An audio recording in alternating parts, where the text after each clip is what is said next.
It's very unlikely that once we've run down the other side of Hubbard's Peak, that we're going to be able to maintain the kind of lifestyles that we're now maintaining.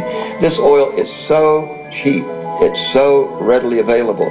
There was just such an enormous temptation to exploit this and to set up a quality of lifestyle that it will be impossible to maintain.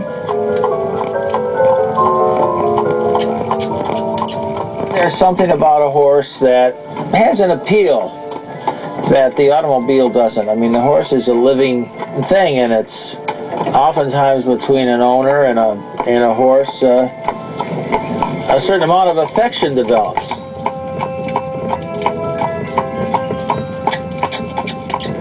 We're going about 9 miles an hour right now. Come on.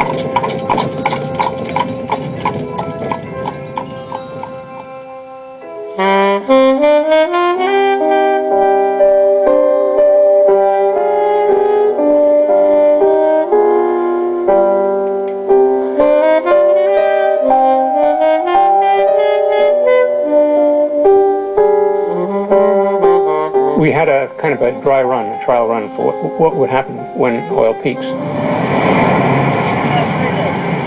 No gas.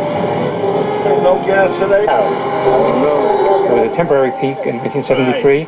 Middle Eastern OPEC countries were angry about the 1973 war in Israel, and they embargoed the oil. And we immediately had panic for the future of our way of life and mile-long lines at gas stations.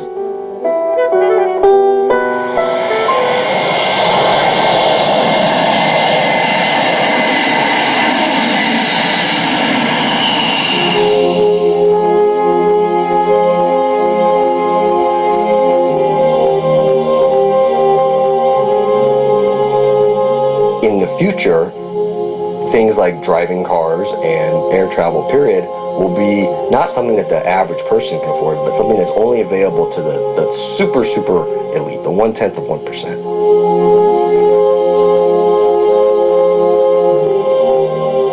A graduate student came to see me and he said, "Tell me, will my grandchildren ever ride in an airplane?" It was a gripping question because the answer might very well be no.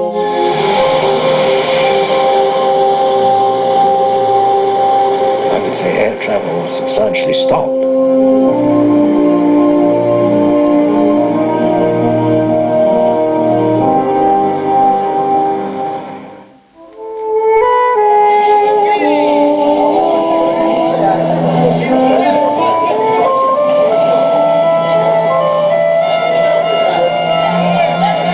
Many people came to think that it was money that made the world go round, when in reality it was the underlying supply of cheap energy, much of it coming from oil. You end up with asking, what is more real? Is it the financial market or is it the oil supply in the ground? And everybody will come to the conclusion what is more real is the oil supply in the ground. The financial system is a system full of petrodollars, and if you take them out, it's bound to shrink.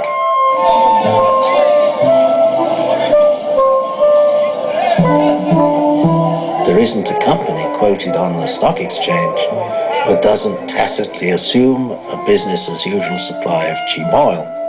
Well, that isn't there anymore. That means that virtually every company is overvalued on the stock exchange. And as the financial community recognizes this, well, that might trigger some kind of overreaction and stock market collapse. I think it's very likely.